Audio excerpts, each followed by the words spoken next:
Hey, what's going on? Welcome to the Atypicals podcast, episode 5. And I am not here with my co-host. I'm here up in Sacramento, California, visiting a, what would I call you? My brother? I'd say the original. The original? No, I'm up here visiting my brother Sal and his roommate, and his girlfriend Hannah. That's squatter. Ooh, we're coming in hot. I mean, are you not his roommate? I'd like to think that I'm his roommate. His lover, perhaps.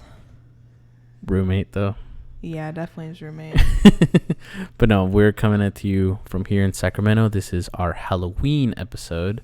And yeah, I'm here with my two guests, Salvador Cruz and Hannah Volkland. Say what's up, guys. Thank you for having us, Emiliano. This No is problem. Awesome. Thank you. What's good with it? What's good with it? Yeah. I don't know. We'll see. But yeah, Sal, when we start with you, why don't you give the listeners a little intro about yourself? All right. So I'm Emiliano's oldest brother. And what I like to say is as I said earlier, I'm the original. So Emiliano and I actually look very eerily similar. Yeah, for being 6 years apart. Yeah, I use his fake ID as of now. For legal reasons, that is a joke. Yeah. Sure. FBI, that is a joke. ABC, that is a joke. But yeah, I'm 27. I always forget how old I am. Once after age 25, like there's no point in counting anymore. Honestly. Right. I mean, I would argue after age 21, I'm just like, oh, whatever. Well, at the age of 25, you can rent a car without being charged a surcharge. It is a myth. I mean, it used to be true, but people think you can't rent a car at all. Right. They just charge you more, right? Yeah, they charge you like maybe $30 a day extra or something like that, just for like part of a risk assessment, right, or whatever. But yeah, I'm 27. I graduated from UC Davis, which is pretty close here to Sacramento, and I moved to Sacramento proper a year and a couple months ago, and I work at an advertising agency here in Midtown Sacramento. Yeah, Sal here is the modern madman, except it's shitty now because you can't drink martinis and slap your secretary's asses. I know that is a shame. I feel like I was lied to when I watched that. It is funny. It's a little weird because it is true that I watched that show, and it is one of my favorite shows. Right. And I actually did think like, oh, that's cool. Not necessarily because of the drinking martinis or slapping asses, but just the whole... Are you sure? Just the whole concept, just the whole agency stuff.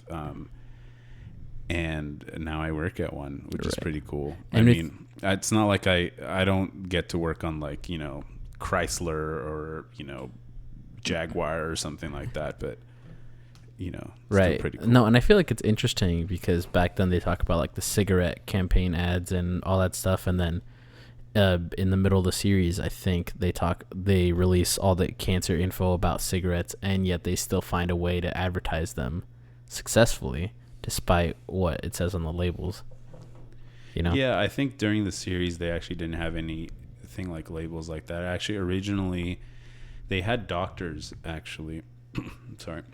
They had doctors who would say that smoking cigarettes is actually good for coughs because it like paralyzes your like your lymph nodes? No, not your lymph nodes. Whatever, there's like these little like brush like things in your like throat. Yeah, we don't do research here on the show. It's all about what you remember. But they had doctors say like, oh, cigarettes are actually good for like a cough and stuff, which is ridiculous. But yeah, no, in the show, what's cool about the show actually is that at some point they lose their big cigarette contract. I think it's Is it Marlboro? No, it's not Marlboro. Is it Campbell? No, and it's not Philip Morris either. They had Lucky Strike, which was another company, but they lose it for like other reasons. Right. And then Don Draper has this idea of buying a full-page ad in the New York Times that says, cigarettes are bad for you and they cause all these problems, and from here on out, Sterling Cooper will no longer accept any cigarette business. Right. And it's kind of like a PR, not campaign, but like a PR push, basically, because they lost their cigarette contract anyway, but they're going to say, he's like, we're going to take a stand to make like a big waves. Right. No, that's really interesting. Like, I've never seen the show completely, but I've seen bits and pieces, and I've always wanted to see it. I mean, John Hamm, John Slattery, the guy who plays Cole Phelps in L.A. Noire. It seems like it's just an ensemble cast, which you really don't see anymore for TV. Yeah, it's honestly, I think Mad Men was the first show that really kind of before it was The Sopranos and The Wire, which kind of harbored in the golden age of television. Which television had all these complex plots and these big set pieces. Right. But before Mad Men, it was always HBO or Showtime. It was like pay like pay TV, like pay channels. Right. But Mad Men, I think, was the first one that was on just regular cable, which then led to things like The Walking Dead, Breaking Bad, and all of that kind of stuff. Right. Well, yeah, from that tangent that we went on talking about Mad Men. Welcome to the Mad Men podcast, everybody, with Salvador Cruz. We will now move to Hannah. Hannah, why don't you tell the listeners a little bit about yourself? Hello, friends. I am Hannah, and I am the #1 Atypicals podcast fangirl, I would say. Yeah, we're doing this podcast with about 75% of my viewership right now. Yeah. I also live in Sacramento with my roommate, the Mad Men aficionado. I am an English language teacher and a Japanophile. Japanophile. Would you like me to define that? For sure. Fan of all things Japan. Is that like a weeaboo? There's a delicate balance, I would say. I have a strange feeling that the weeaboos came up with that term. You know what? You wouldn't be wrong. I feel like Japanophile You wouldn't be wrong. might have been like a whitewashing strategy. No, you're right. The term itself is not ideal. Definitely weeaboo oriented. Right. No, but that's great. And you teach, obviously I know this, but for our listeners, you teach around here in Sacramento? I do, yeah. And in the Davis area as well. Yeah. She also teaches online to kids that live in Korea. That's right. Yeah. She has classes at 10 p.m. Pacific time to teach them in the morning in Korea. I do. And let me tell you, it's a bit hard to rouse the teaching inspiration at 10 p.m. Right, especially on like a Tuesday night. Tuesday, Thursday night. Every week, baby.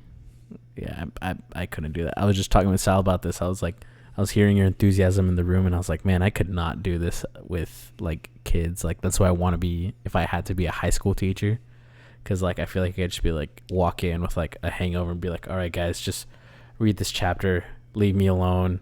If no one talks to me, I'll give you guys all extra credit. Just fuck off. Right. Because with that certain level of enthusiasm that you need for younger students, I feel like I can do that, but not like every day, No, you're totally right. It, and it really depends on the students also. Right, of course. I'm super spoiled. My kids are great. Was that a gong that just went off? I think that was one of the mounts. Yeah, we're usually me and Kyle record in a spare bedroom in my house, but now we are in Sal's dining room / kitchen / living room, so the acoustics in here might not be. There's really one room in this apartment. Yeah, it's very open. It's an open concept.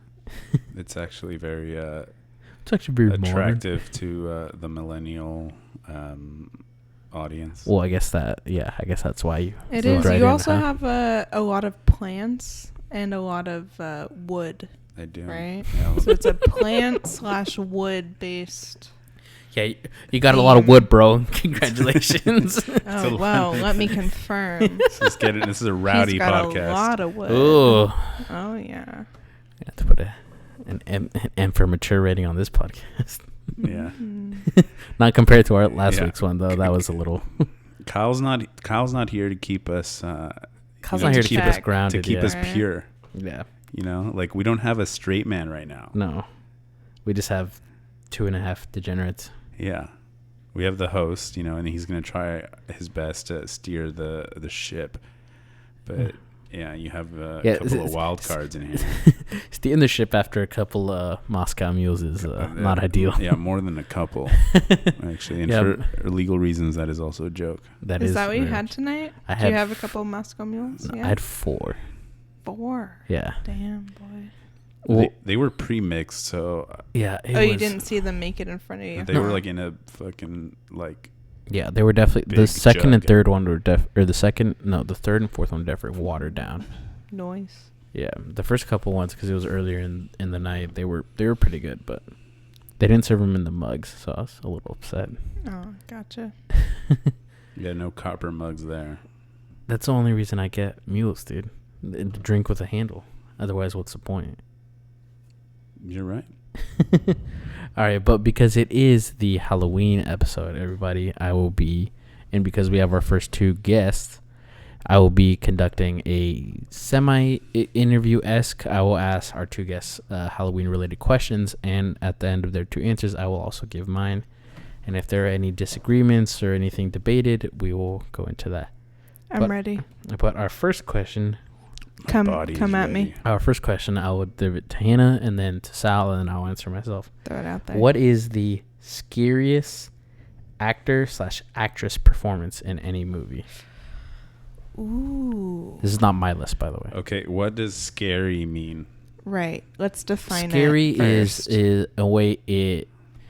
So is it they are scary or they are scared? They are scary. Okay. So terrifying performance then. Mm-hmm. I will answer mine first. I will definitely say I talked about this episode.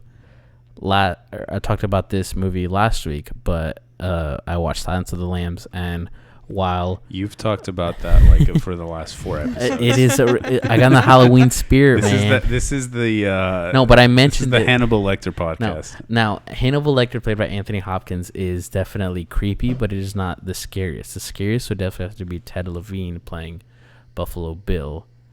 I would definitely say in that, because he plays like a... So, Hannah, you've never seen that movie, right? Tell me. Ted Levine plays Buffalo Bill, who is a man who believes he is transsexual, but he's not, according to Hannibal Lecter, who is a psychologist or psychiatrist. Mm-hmm. He just hates his own identity, and what he does is he skins more obese women to make a woman's suit, because he's also a tailor, and he thinks that will make him a woman. But in the movie, you see him go from like yelling at a girl down a well to like completely calmly answering a door. And I was just like, oh, fuck, this is definitely like from a human psychological aspect, this is pretty scary. So that is my answer. Yeah, dude, that's gnarly. Yeah. I'll go for one that I saw recently. What's that? The scariest character that I've seen is the asshole in Tenet. The asshole. The main antagonist? Yeah. The guy played Gilderoy Lockhart. Kenneth Branagh. Kenneth Branagh. Harry Potter. Gilderoy Lockhart. And the Chamber of Secrets. Yeah, he was terrifying to me as a villain. And I know that this is not a horror-themed film. Right, no, it doesn't have to be anything horror-related in this question particularly. Yeah, this is not a horror-themed film at all. But he scared me the most because he had no regard for human life. Right. Beyond himself. Yeah, like even with his son, he did. Even with his, yeah, exactly. Like usually with the wife or husband, a character can sometimes like blur the lines, but usually with the child is where they would draw a line. What was it that he said about his son? He said, "My biggest regret is bringing a child into this world." I think is bringing a child into this world that something. Yeah, I think it was like. Yeah, then that will be my biggest regret, bringing a child into a world that is about to end. Right. Yeah. So he instilled a very deep unsettling within me, more than any random, ghost or supernatural creature, because he's a human being. Right. And that scares me more than anything. For sure. Is a human that has no regard for other human life. Yeah. Of course. Right. Well, that's pretty good. Go see Tenet. Let's support our movie theaters in this time. For sure. Like we're here in California, our movie theaters are operating at minimal capacity, but any viewers out there, go see movies. I definitely miss going to the movies without a mask and anything, just going and anything like that. But definitely go support. So what would you say is your scariest actress performance? I've been trying to think about it, and I can't really think of someone that scared me. No? Well, I think the scariest scene that I've ever seen in a movie is from District 9. Mm-hmm. And then, do you know the actor's name that plays the South African actor? Yeah. Who plays the hero, the protagonist, or the villain? The protagonist. I have no idea. I know exactly what he looks like, but I don't know. He's also the director of the movie. He's the director, or I thought he was frequent collaborators with the he's looking it up right now. No, I think we need one of those guys that all the podcasts have that Ian in the H3 podcast. We need a Jamie. Yeah, where's our research intern? Hannah, why don't we get one of your students to fact check us? Because they're 7 years old. Free child labor. Although, you know what? These kids are the most advanced generation that we obviously have ever seen. Right. No, so you're actually right. It's not the director. He is a freaking collaborator. You're right. You're welcome. And his name is Charlton Copley. Right. But what scene? And his name in the movie is Vickers van der Merwe. But yeah, the scene is when he goes into when he gets taken into the research facility, and I think it is his father-in-law who's actually the guy that's in charge of the military or something, and then they strap him down and they're about to cut him open while he's alive to be able to research why he's turning into an alien. Right. And I think truly that is the most terrifying scene I've seen in the last 10 years. And that movie, again, it's not a horror movie, but just to me, the helplessness of not knowing what's happening to you, accidentally turning into some kind of biohazard subject. Yeah. And just, he keeps saying no, what are you doing? Stop. What are you doing? Why are you stabbing me? And that shit was scary. And it's just the whole psychological aspect. I mean, he is turning into something that is completely foreign and, of course, alien to him. I mean, he's not even being human. His whole it's he's just being completely rewired into something he doesn't know and doesn't even understand. Yeah, his fingernail, he literally pulls off his fingernails. That shit's creepy. But in that torture scene, I would definitely equate it to, I haven't seen the movie, but I saw the scene in 1984 where he gets taken into room 101. And Sal, you've seen this movie, right? Yeah, I actually watched John it. Hurt. I watched it at 5 a.m. because I was supposed to write a book report on 1984. Hannah, have you seen this movie? And I Yes, read I have. half the book, and then The new one and the old one. Well, the newest one was Michael released B. in Jordan. 1984. Wait, no, that's Fahrenheit 451. Oh, you are right.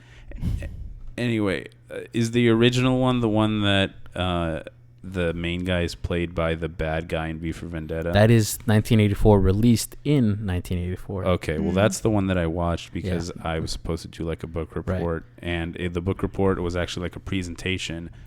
So I procrastinated, and then I just watched that movie right before the book report, and I gave the presentation. Right. So, Hannah, there's a scene in this movie where they have this room in the Ministry of Love. There's a bunch of ministries. I could do a whole episode. Wait 1 second. Just listening, folks. For legal purposes, that is a LaCroix. Yeah. But there's a scene in this movie. I could do a whole episode on I could do a whole like series on the world of 1984, but basically there's this room and they call it like, oh, what's in this room? It's like the worst possible thing on earth, and basically the government knows your worst fear, and the character, I forget his name, but it's played by John Hurt, and his fear is rats.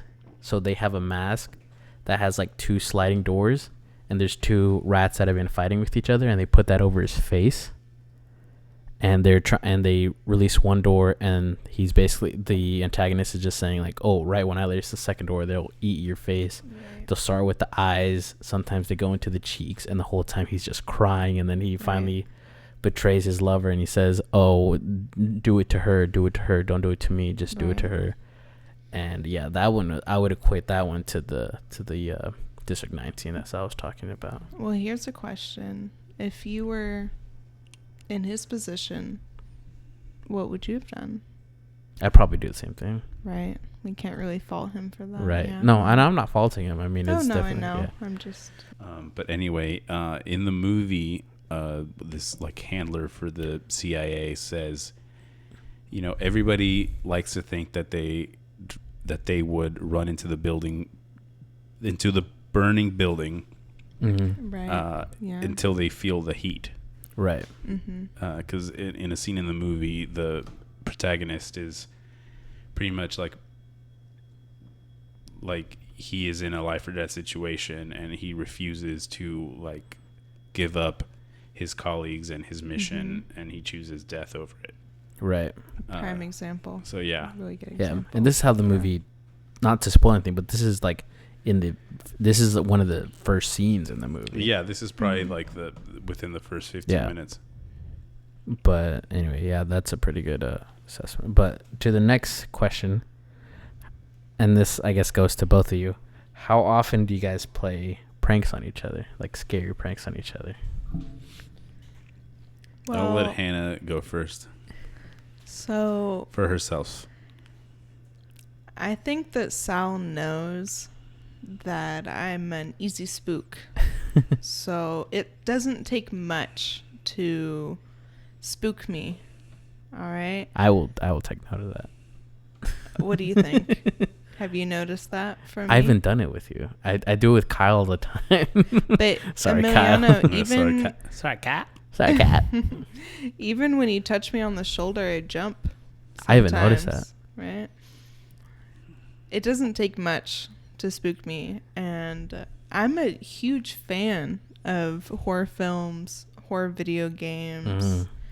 I think it's really fun to get invested in those mythologies. Right. When it comes time for the real world, it doesn't take much. I mean, I'm the kind of person that, and Sal can agree with this, I double check every door. Right. Before we go to sleep. I close all the closets. So then when Sal fucks with me, I have a big reaction. And sometimes I laugh, sometimes I don't. What do you think, Sal? Well, I never really prank her, I don't think. I don't know if there's been too many pranks. No. Maybe like 1 or 2, like not like a planned thing. Usually I will just like jump scare her. Right. Especially when we're watching something or playing like a horror game. Right. I'll go like, and then like I'll twitch while I'm on the couch with her, to kind of like freak her out. Yeah. Or like if I'm behind her, I will like, you know, suddenly like jolt, grab her. Right.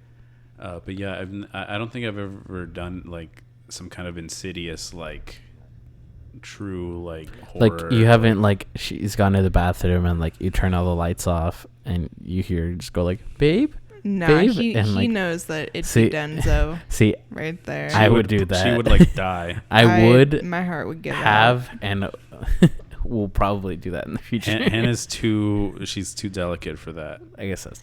I mean, I'm a tough ass gal, but you know, I'm not that delicate, but there are certain things, you know, that cross the line. I guess that's true. So.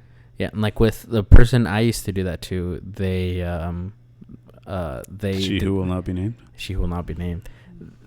She didn't grow up with any older siblings, so she didn't really get pranked when she was older or when she was younger. So she wasn't used to it. So she was also a very easy scare. And I always had a lot of fun doing that. I do not regret that. The thing that I actually like doing to Hannah, I think the meanest thing I do is like, because she does get scared about, you know, stuff like the closet or doors or whatever. And then she'll be like, oh yeah, can you close the closet? And I'm like, what, are you worried that like a monster is going to come out of there? Yeah, he really milks it. But are you actually afraid that there's a monster there? It's not so much a monster. Because I have really bad sleep paralysis. So I'll wake up. It's not really a wake up, but I'll have like these experiences in the middle of the night. Right. Where I'll see things like come into the room. Right.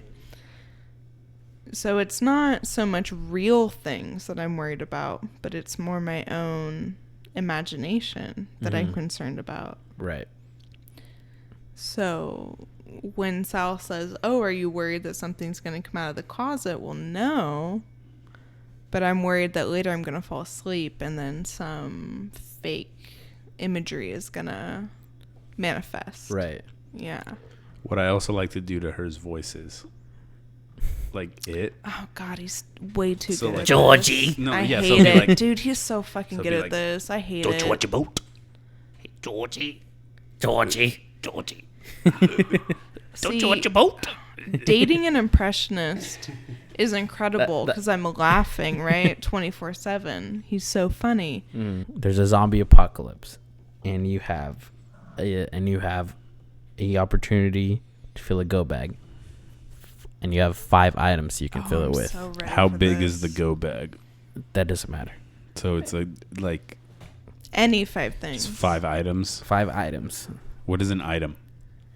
Yeah. What do you mean? What constitutes an item? Okay, if it has to be like one solid piece of equipment. Solid piece of equipment.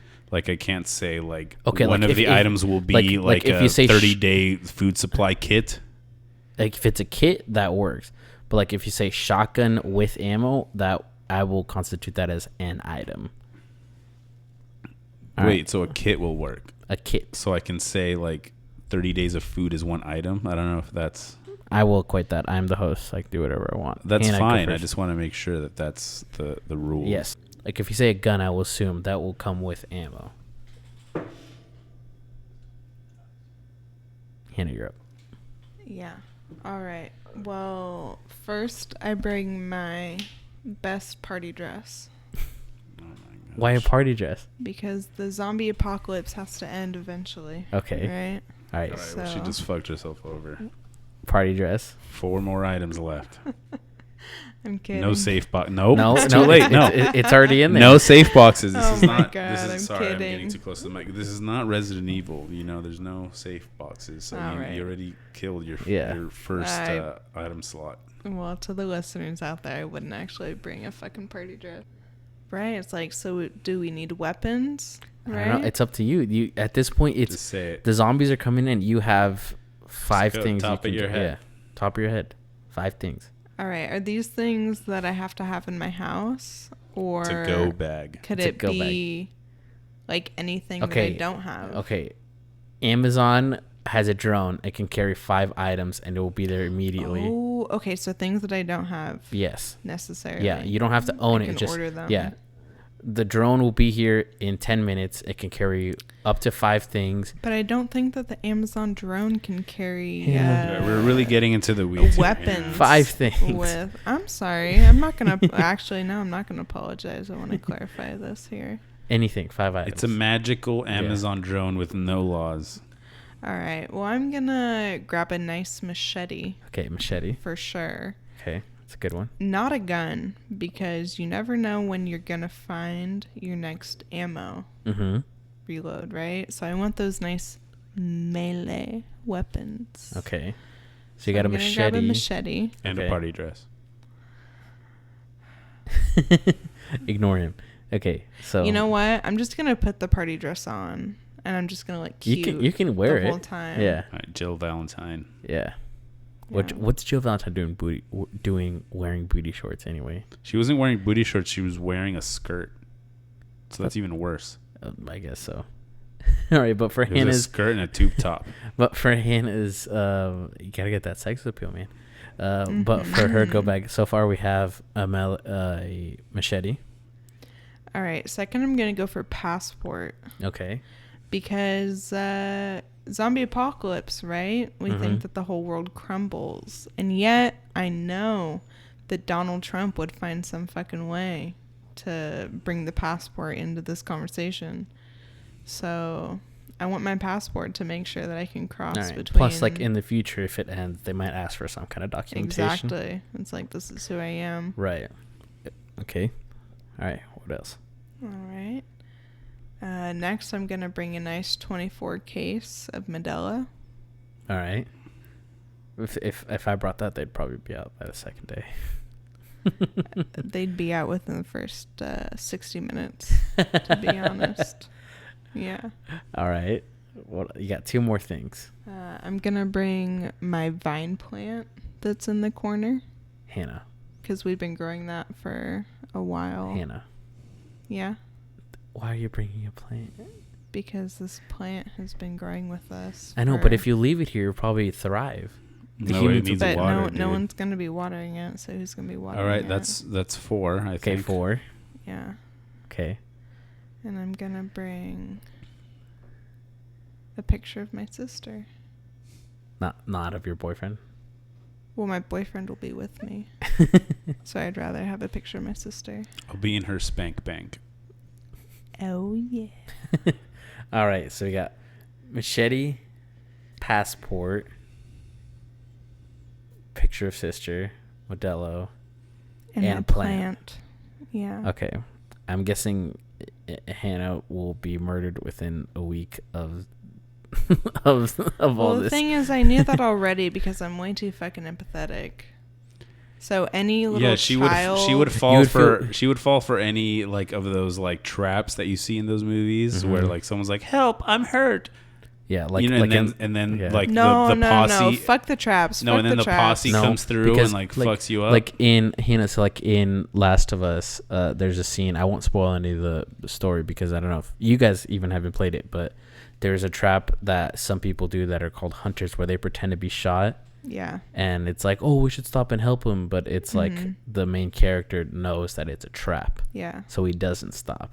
And the guy is not shot. I feel like if that was you because of your empathy, you would stop and help him, and then at that point get robbed of all your supplies. There's a very good chance of that happening. And I don't want to say this as the sole female representative here. It's purely my own. Yeah, no, that it doesn't have to do with you. Yeah. All right, Sal, 5 things. Go.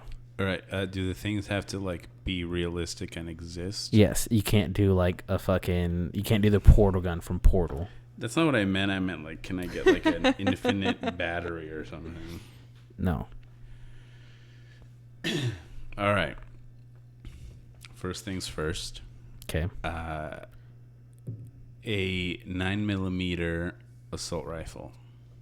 Okay. 9mm is the most common ammunition. So it'll be in the easy United to find States. bullets for exactly. it. Right. Nice. Because you don't want to have like a 5.56 Yeah. AR-15 because that shit's a little more expensive. Yeah, so plus it'd be really heavy to carry around all that ammo. Yeah, and you don't want a 22 because even though that's so actually 22 would be the most common ammo that's probably like existing in the United States, but you know, you need a little bit of stopping power for zombies. No, they're withered away. They're gonna be decomposing. We haven't established the universe rules. We don't know how fast they decompose. They are decomposing, but they are, you know, undead. So it doesn't, you know, It could also take them years to decompose, right? What years? I'm saying it could take the zombies years yeah. to decompose. I understood it took years. No, years. Anyway, we don't know. We don't need to like discuss the lore. 9mm. All right. I want to discuss the war. Hannah, you had your chance to answer the question. 9mm assault rifle. Okay, what else? A hand crank battery that has USB-A, DC, and USB-C inputs. Good. Okay. Hmm. What? No, go ahead. My phone. What's good that going to do you if the cell towers are down? Because it's a camera. It's got a calculator, a ruler, my pictures. Yeah, what if you break it? Well, that's fine. I can break anything. I could break the 9mm gun. All right. So your phone. How do you? Hannah can your phone's already your phone's already broken though. How do you charge your phone? with the hand crank. All right. Yeah. Because that's what I said. USB-A. Yeah. Got it. Yeah. So I covered my bases. Yeah. Okay. So that's 3. Okay. This is why I live with Sal, in case we have a zombie apocalypse. Would a vehicle be part of a go kit? No. Go bag? No. Okay. So there's 3, right? Yes, you're at 3. I don't have to like do anything that's on my person, right? Like my glasses. Yeah, no, your glasses. You're gonna be wearing them. Your wallet's in your pocket. Like this is just a other thing. Okay. Is there another plant that you want to bring? No. If you bring a plant, I will find you and kill you to take, and I will leave your plant. Is my dog part of the go kit? No, he just comes along. Yeah, okay. he helps you're not gonna, if you want to throw him in the bag, that's fine. Okay. So I still got 3. Yeah. Let's see. What else do I need? Come on, man. Like a canteen. Does that have to be part of the go kit? Yeah. All right. So like a stainless steel water bottle. Okay. All right. That's 4. Mm-hmm. You need some wet wipes. No, I don't. What's up, monk? Wipe. Yeah, wipe. I need some hand sanitizer. No. Let's see that. So I've still got one more, right? Yes. 5th. Number 5. Número 5.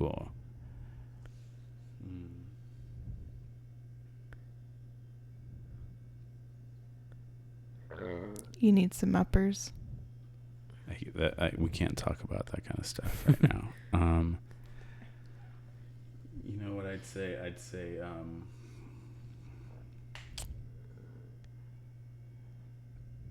like a hard drive that has like all of Wikipedia downloaded to it. Right. Yeah. That's a good idea. Yeah. All I right. think that's my 5. All right. We got that. All right. Moving on to me.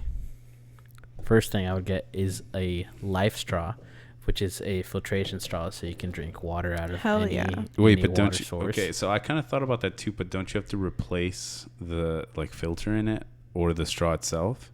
No. Yeah. I don't believe so, but I could be wrong. But that'll be my first thing. All right, Jamie. It'll probably last a couple months at least, right? Plus, it's only if I can't find a semi-fresh water supply. Like at least 6 to 12 weeks. It's an emergency only. So like if I don't have water from anything else, it'll be in a canteen. But okay, so that'll be my first one. Second one, I will disagree with my guess, and I would definitely say a 22 caliber assault rifle. Tripping. Not even, dude. I can carry so many rounds with that. I already have a 22 survival rifle. Don't even get me started on that. Okay, I can. Wait, what kind of zombies are these? Oh, it doesn't. No, that It's really matters. Okay, like Resident actually. Evil zombies, like Resident Evil 1 zombies. So they run fast? No. Resident Evil the game one. Yeah. Okay. So they're slow boys. So like George Romero. Yeah, the typical. Is that George Romero or John Romero? See, that's why I'm saying you don't need guns. Classic zombies. Yeah, but what about if they're just slow boys, then you just need a little melee. Yeah, weapon. but then there's also other things in the zombie apocalypse. No, but also if there's a lot of zombies and you're like, just run faster. Okay, so first thing in the go bag is become really good at cardio beforehand. Is that part of the go bag? Yeah. All right, live straw, 22 assault rifle. Okay, I would definitely say a solar powered battery with USB-A capabilities because the sun is always fucking out, so I don't have to hand crank that. Okay, it is out for most. In California, it is usually always out. Okay, so solar powered battery bank, I would definitely say. All right, I would definitely say a. This is tough. I would say a road atlas of the United States. That way, I would always know where I'm going, and it's not a huge map that I have to put all over. It's just a pretty thick booklet, but I would know where I'm going. That makes me wonder. So, where are we Sacramento heading?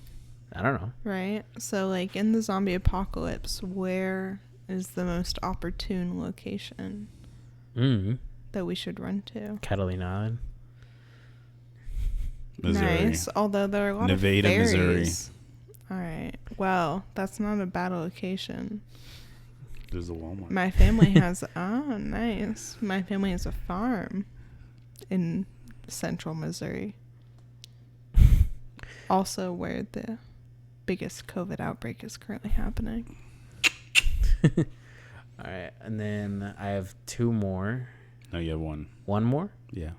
And then for my last one, I would probably say... Right, because it's Livestraw 22. Livestraw 22. Road Atlas. That's two more, dude. Didn't you have another one? Solar power. You have one more. I have one more. I would probably say gas mask. You need filters for that shit too, bro. Yeah, but it works better than other ones. Why do you need a gas mask? And you ever play Last of Us? That's why I was asking what kind of zombies I don't are we know. dealing Particles? There might be... Particles of what? Like airborne zombie shit? Airborne zombie stuff? Okay, I don't know. so the zombies are airborne? I no, guess we don't know. We need so to establish these things because we don't know. We would be laymen. This is just in case. In case. Yeah. So I would definitely fulfill my slot with a gas mask just in case. I own a gas mask in real life. I own two. All right. That is my 5. Nice. Before we go to the next section, can we take a break so I can please, so use the little boys' room? Yeah, me too. Actually, I would love to do that. All right, we'll be right back. And we are back, folks. We just took a little break right there to, as my guest said, use the little boys' room. And yeah, we are back. So our next question that I have for my two guests is, we'll start with Sal for this one. If you had to wear one Halloween costume for the rest of your life, what would it be and why? Left shark. Forever. You'd have to wear that for the rest of your life. Yes. Why? Because everyone fucking knows what it is. Okay. Everyone's always jazzed to take a picture with you. Yeah, but you have to wear that to your job interviews, to funerals. Wait, okay, no, on hold planes. on. You said costume for the rest of your life. Okay, so I have to wear it every day. You have to wear it every day for the rest of your life. Yes. If you had to pick one for the rest of your life, I said. So then, could the costume be myself? Like, no. That's kind of a boring answer, right? It has to be a costume. What is like? What is a costume? Yeah. So it has to be me dressing up as someone that I'm not. Yes.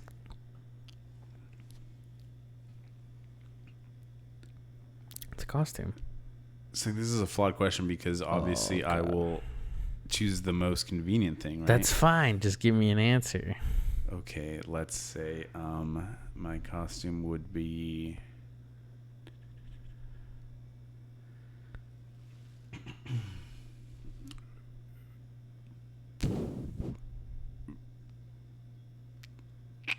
Come on, man. John F. Kennedy. Just always wearing a suit. Just always wearing a suit. Yeah. With the wig, and you got to talk in that voice. I don't know. You said wearing. I don't need a wig or of the voice. It's of the costume, so it would just be a suit. You'd just be a suit. Yeah. All right. You dress up as JFK. Why? I just said because it's a suit. It's pretty like, you know. All right. You always got to wear a suit. You always got to wear dress shoes. Yeah. Anywhere it gets hot. Yeah. You got to dress up like that. You go skiing. You always got to wear that. Well, okay. Once you start introducing like skiing, like no matter what you choose, you always got to wear this. You can't put anything else on. So then, what can my costume be like a naked guy, and then I can just cover it up? No. So then you always have to be a naked guy. So then, if you're skiing, you're gonna be fucked over unless you're dressed as a skiing guy. Yeah, that's why it's funny. Well, yeah. So it's I'm trying to make it funny, and you're poking holes. All right, now you shut up, Anna. All right, I'm ready for this. All so right, if I had one costume, it would definitely be an Among Us costume. I would want to be an astronaut 24/7. Everywhere you go. Everywhere I go. Would it be like an actual astronaut suit or like your current Among Us costume? I would want an actual like astronaut costume. So like yeah. Spacesuit. But you got to wear this everywhere. That's fine. So like Joji, well not Joji, but the your man costume in that video. Yes, absolutely. Got to wear that at funerals. It's, of course, I show up to a funeral and I look like an astronaut. Who's gonna judge that? An American hero. Exactly. Also, it is good for skiing. Keeps you warm. Yeah. How about the summer months here in Sacramento? Yeah, you just peel off the top. What? You just peel off the top part. Peel. And you It's like a banana. just wear the pant part. And then you can just wear a bra on top. What? Okay. Do astronauts wear bras? I don't know. Yes, That's they a good absolutely question. do. Do they? Yeah. No, I mean, really think about when an astronaut costume is, like, not applicable. I think he means real astronauts, though. Yeah, no, that's fine. That's fine. You walk into a boardroom meeting, you're an astronaut. Yeah. Yeah. Okay. Now, what's the hair? Do you have, like, Krista McAuliffe? I The think hair part doesn't matter so much. I'm just curious. I'm You guessing. can do the I'm hairs guessing just however you ponytail. want it. Bald. Bald. No. I can do my voluptuous hair. Yeah, the hair isn't part of the costume. I'm just curious. Yeah, like you can do your hair however you want if you're dressing up as JFK. Well, no, if I'm dressing up as JFK, I have to have a JFK hairstyle. But yeah, party. You look like an astronaut. Dope. Mm-hmm. Get pulled over by cops. Astronaut. You're an astronaut. Dope. Go TSA. TSA. You're an astronaut. Who's going to question that? Everyone. No one. No one is going to question that. I feel like firefighter would be a good one then, because like everyone's into firefighters. That was what I was thinking about earlier, actually, but I can't like go to my job dressed as a firefighter. That's kind of weird. Right. All right. For mine, I was gonna go with a suit, but I was like, no. So I already took that one. But I would definitely say commercial airline pilot. Like, okay, Frank Abagnale. Yeah. For sure. I got the stripes on me. Anytime I get pulled over, they always assume, they probably assume I'm some sort of veteran, like I probably fought somewhere, and then that's why they got me as a pilot. TSA, they probably just let me right through in Halloween anytime. Yeah, in the heat I might be fucked, but in most of the points it's an elevated than a suit. Right. So what's interesting about this is that all three of us have chosen outfits that reflect some authority. Right. Right? Well, yeah, because I feel like if you dress up as like the Big Lebowski, you can't. You're in a bathrobe and like shorts. Slave Leia. Yeah, like that might be successful in some situations, but What situations? I don't know. Get free drinks at a bar in the Caribbean. Yeah. I don't know. Pulled over in a routine traffic stop and get out of a ticket. Yeah, you're right. Shake the bitties a bit. Yeah, just shake You're gross. All right, on to our next one. All right. Have either of you ever had a paranormal experience? Ooh. Yes, sir. All right, I will save you some time and say no. All right, Sal, no. Hannah. So here's the thing. I don't strong-heartedly believe in the existence of the paranormal. Right. In that way, I would say that I'm kind of like an atheist, right? Like Paranormal atheist? Yeah, I'm a paranormal atheist. Or like an agnostic?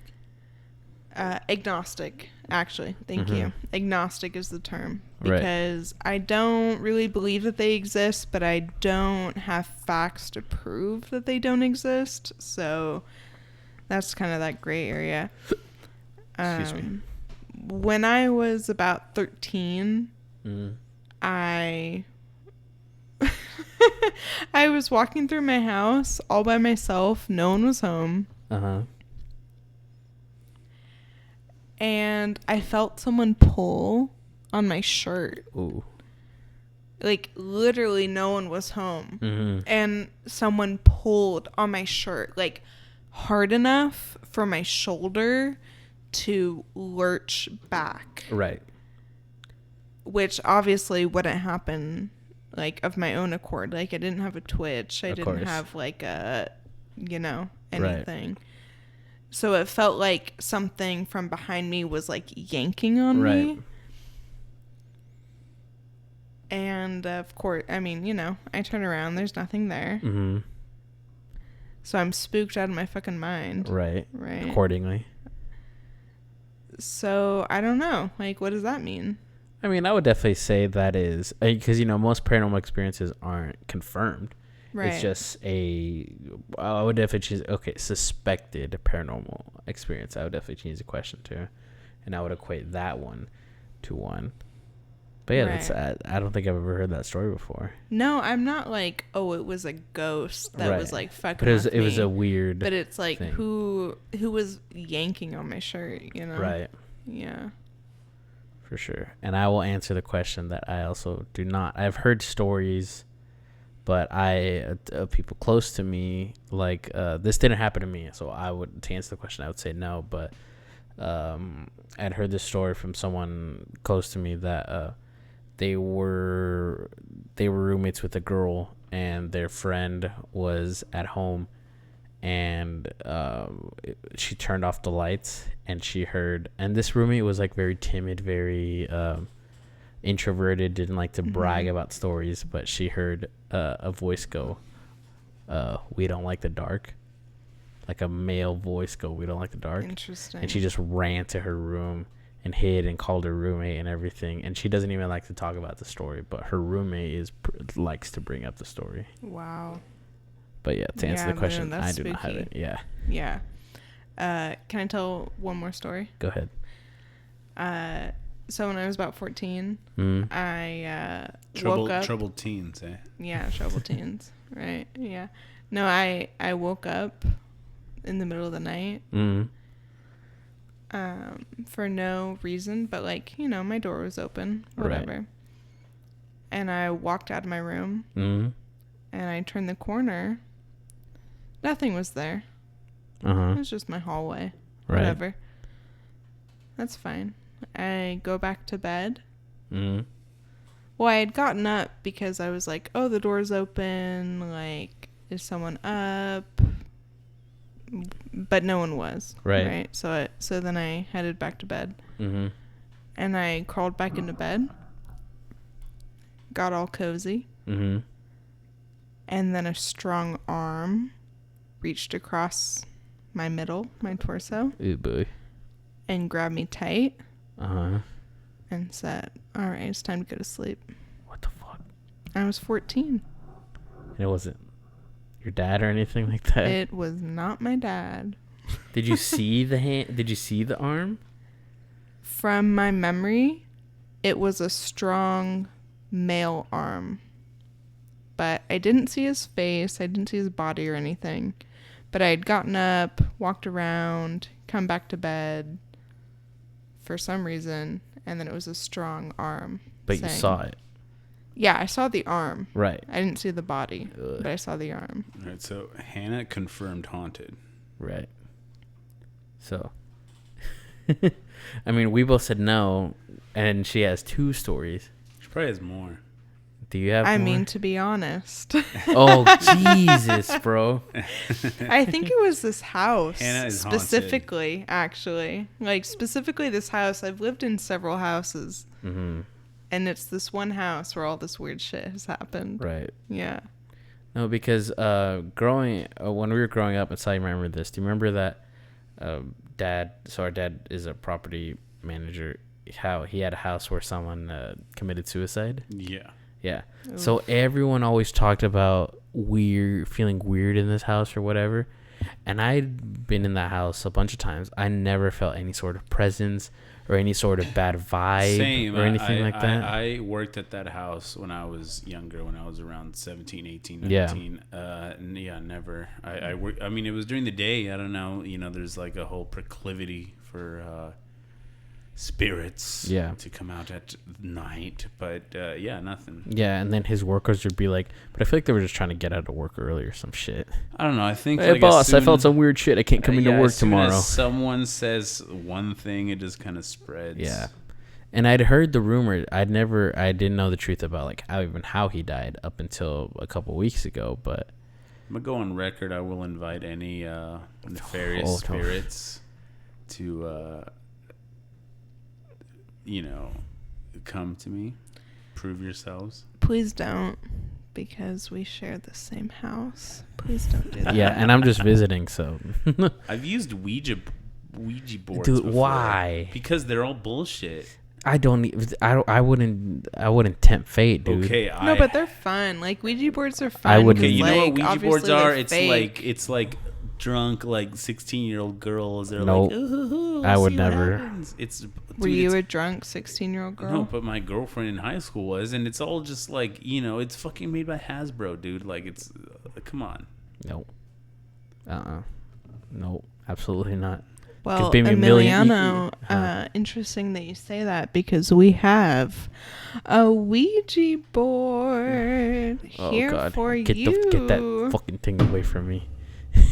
We're ready to go. No, you guys are ready to go. I'm ready to get the fuck out. No, but for real, you could pay me $1 million and I wouldn't play with one. I don't honestly. I'm not a huge believer, but I am a big believer in not testing anything like that. I'll test everything and anything. If that's where we and my brother differ. I'll test it too. Yeah. Should we fuck with him tonight, Sal? Yeah. You fuck with me and I will leave. I'm gonna put like a goat upside down. You're gonna pull you haven't even seen that movie. I'm not even gonna make that reference. It's just satanic shit. It's a goat. Whatever. Anyway. I fucking hate you guys. All right. Our next question. Moving along here. All right. What is the scariest horror video game you guys have ever played? We'll start with Sal. Horror game. Horror game? Horror game, yeah. GTA 5. Scariest horror game. Horror, yes. Probably like Resident Evil 7. Mm-hmm. It's not that scary, but like it's a great video game, so they have like a good mix of like enemies popping out at you at good times and right, that kind of stuff. So I'd say that. I've never played Outlast, which I have. I know that's scary, but I played Amnesia. Honestly, Amnesia's got like a creepy vibe, but it's also just kind of like it just. It's kind of like full of itself in a way. It's just like it's kind of creepy, but it's not scary. Right.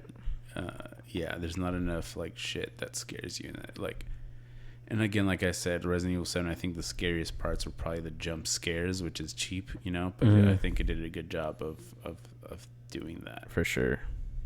All right, Hannah. Definitely the scariest horror game has been by Hideo Kojima, called PT. Well, I mean, that's it. That was a You played demo. that? Yeah, I've played it. Wait, yeah, you actually played it though? I Where? did play On it. whose PlayStation? Right? This is a rare thing, right? It is. Yeah, they sell these PlayStations on eBay for like $500. Did you know that? Sorry, real quick No, tidbit go here, for but people that have the demo game license are gonna lose it with the PS5. Really? Yeah, it's not coming to the PS5. Whose shit is that? Whose phone is that? Come on, dude. That wasn't me. You just paused it. Yeah, but I don't know why I played it. Dickhead. Was that... Did Siri just get activated? I don't know. All right, well, sorry was about that. weird. No, That I was so think... Okay, weird. because I don't know that song, so I think... yeah. Siri, we're gonna have to play that back. And any listeners out there, play that shit and see if your That phone was does bizarre. that. Because I didn't touch my phone. So I See, think, you invited the spirits. They're already here. They're here. yeah, I think my iPhone heard, hey Siri, play "Come Over." Jesus. Ouch. But no, with the PS5, whoever has that bought and downloaded, they're not gonna get the demo on the PS5. Yeah, but they'll still have it on their PS4. Yeah, on their PS4. Yeah. Sure. Yeah. But go ahead, Hannah. Yeah. So my ex had it. Wait, hold on. Are we gonna get No, I'll Copy strike figure for it that? out. I'll figure it out. All right. So my ex had it downloaded. Uh-huh. Right? And we played it. And this shit was fucked up, right? And I love Guillermo del Toro. Mm-hmm. And Hideo Guillermo? Kojima. Yeah, Guillermo del Toro. You know, we've actually met him. Emiliano and I met him. It Different was just occasions. freaking insane, right? You guys No. on different Yeah. occasions. I Well, met I know him. that I some- met him heading Okay. to. Sorry to cut you off. I met him It's okay. on the plane. Mansplaining. I It's met fine. him on the plane. Sal Guillermo's and my plane. other brother and my dad met him off the plane on a different trip. But did you actually meet him on the plane? Yeah. You said hello. Yeah. My name's Emiliano. Mhm. And I didn't take a picture with him, but I met him. So it didn't actually happen. Oh, fuck you. How about that? All right, go ahead, Hannah. Sorry to cut you off. It's okay for the second time. Well, I have apologized every time. Yeah, that makes it okay. Yes. You know? No, it's okay. I'm hella jealous that they met Guillermo del Toro, so that's okay. Yeah, PT will fuck you up because it's different from other horror horror video games because you're really playing on the same map, like over and over and over and over and over again, and it's a small map. It's not you're not even getting a full house, you know. And I freaking love Resident Evil, right? Right. I'd say that Resident Evil 7 probably built off of. Yeah, PT. I agree. And with the Resident Evil games, you get the outside of the house grounds, you get the back, you get the upstairs, all the shit. With PT, you're really getting a very confined map. But because of the mechanics, you're seeing different things every time you run through. Right. So it's the same hallway, but different every time you go through. Which makes you terrified because you have to run it multiple times, but you don't know when the shit is going to pop up, you know? Right. And so probably the most terrifying moment in that game is, you're looking through a door, you're popping through a door, and you see, oh God, this is nasty, but you see an aborted Oh, jeez. fetus. Ugh. Laying in the bathroom, and you're really not expecting it at all. And I think that's pretty disgruntling for all audiences. Yeah, it's pretty freaky. Right. Yeah. But yeah, I've heard a lot about PT. Of course, I definitely wish, like everyone else that is a fan, that game was made. But of course, can't get what you wish for. But definitely a good answer. And me, I will go definitely a little more indie. Definitely scariest in terms of I would say definitely surprise, and then the scary aspect from there on out is Doki Doki Literature Club. Have you guys heard of this game? Sounds like an anime. Sounds like some weird So shit. it is a dating sim, and about halfway through it, Wait, Emiliano, do you know what Doki Doki means? No, what does it mean? Heartbeat. Oh, well, about halfway through the game, spoiler alert, the girl so you play a guy and he enters like a literature club, and there's 4 other girls in that, and What's the boobage on the girls? One of them is tall and she has a pretty big boobage. Is one of them? Does one of them wear like a witch's hat? No, one is very witchy. She's like tall and she has purple hair. Does one of them have like glasses? No, one of them is like is the petite one. Are there short skirts? Yes. Nice. Like But how short? Not like hentai short, but not conservatively short. Okay. Nice.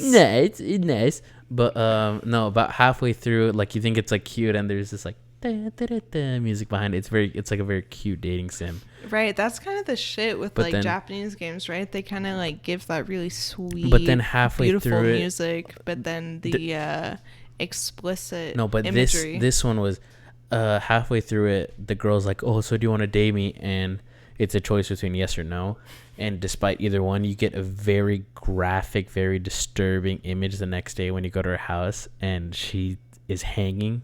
Oh my god. Yeah, like What it's the fuck? yeah, like she's hanging and there's just like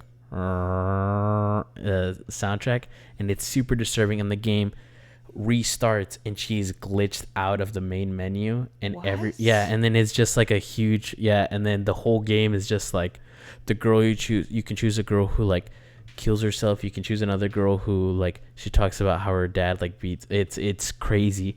And then the way you beat the game is you have to go into the game files and delete this characters. It's crazy. Wait, when you're saying that you have to go into the game's files, Yeah, like on your computer on Steam. And is that like if you were to go look up like the game guide? That's for what it how would to tell you. win, That's how you beat tell it. you Yeah, that you have to go. right. That's kind of fucked up, man.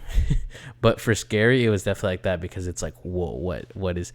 And then it's kind of like Too Many Cooks, you know, like Adult Swim. Yeah, definitely like like that. Something that you don't expect to be fucked up, but then it just is fucked up. Right. And then the whole time, like the character who's trying to like date you, she's like she's breaking the fourth wall.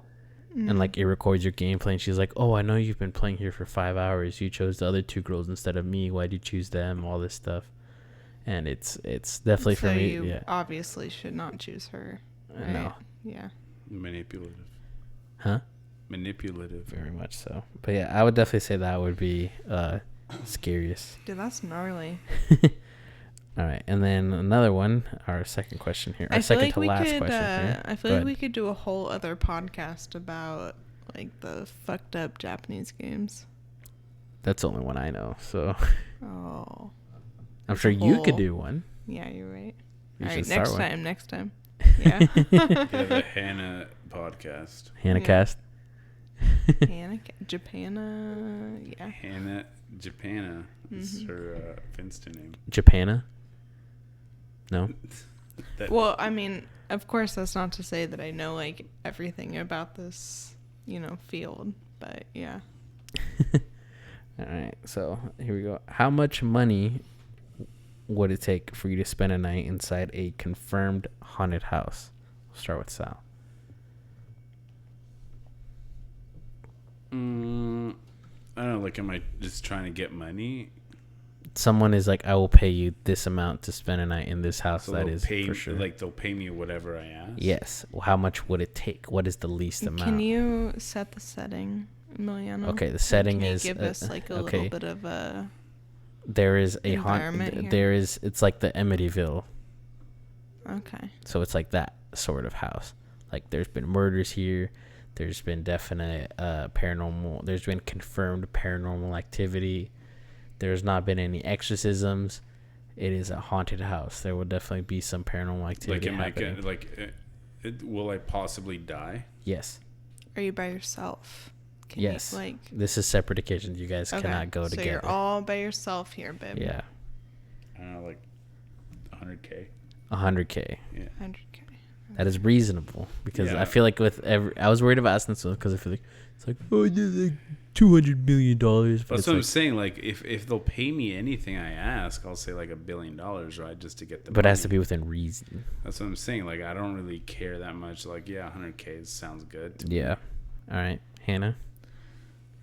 Well, my thing is when a haunted house is like quote unquote confirmed to be a haunted house, I usually don't because I don't believe in paranormal activity, so I'm gonna think that it's human interference.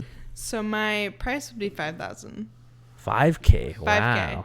Yeah. That is low. Because I believe more in my ability to fight off human assailants. Mm-hmm. Yeah. Right. Okay. For me, I would definitely say this is a tough one because we've gone middle and then we've gone low. I would probably definitely say about 200K. 200K. Because it's like I want to say $1 million, but then it's like, what if? I'd say about 200. I feel like my my binging of a Supernatural would definitely help me in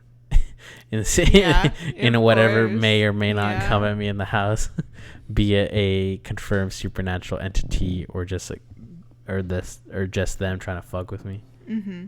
But yeah, I'd feel like 200K would definitely be my price to spend a night there. Yeah, I'm still set on the 5K. That is bold. Well, if I can go in, with my little weapons or whatever. For sure. All right. And it's just like another human. Right. I'll fuck them up.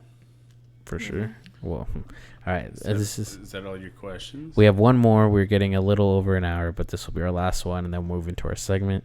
Last question. What is the scariest... special edition. Special podcast. edition, yes. What is this is a Halloween special. Ooh. But last question. Halloween. What is we're gonna get copywritten.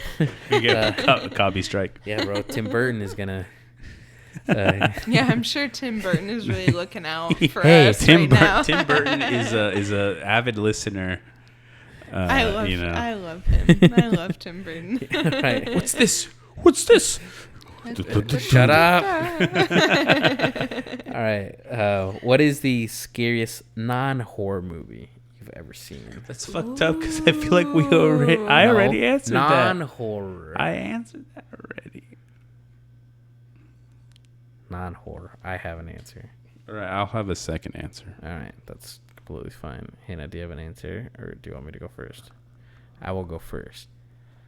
I will go off. I would definitely say, and this is from, I cannot replicate the horror I felt, or I can, but it is, I would say, I don't know, for some reason, sometimes it still gets me to this day.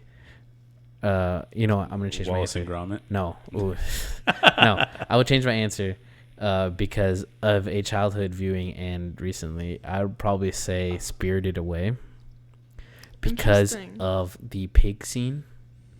Because I remember as a kid watching it and just being so horrified at the thought of my parents being turned into it. Absolutely. And then I watched it recently on the way back from Sacramento a couple times ago. Yeah. And it was still pretty, like the whole movie. Were you a little, No, I was not.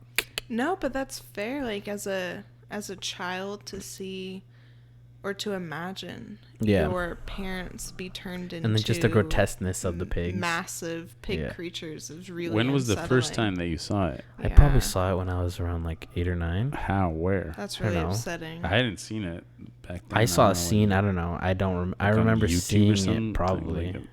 And then it's only as an adult that you're like, oh man, they fucking deserve it. Well, I wouldn't say the parents deserve it in that movie. They were hungry. Yeah, but you need to wait for the server to, the food was there. The food. Yeah, but you don't just grab things when they're there. Says who? Says the law. I'd be more worried about society.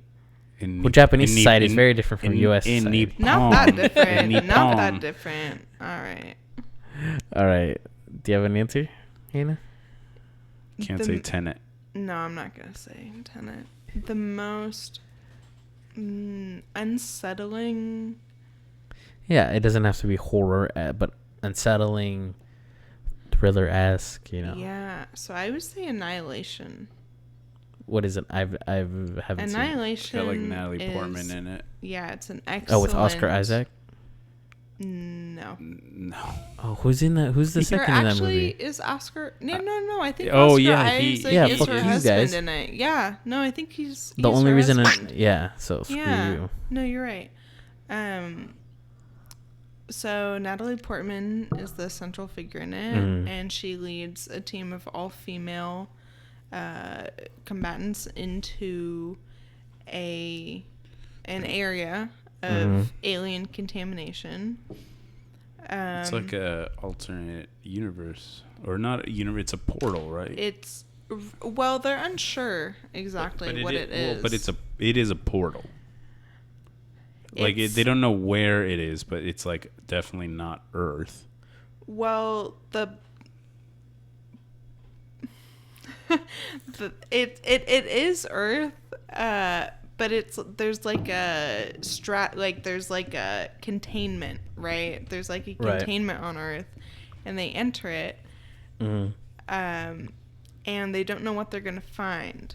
Right. Right, and that's why there's a horror aspect to it, is because they don't know what they're going to find, and it's a combination of the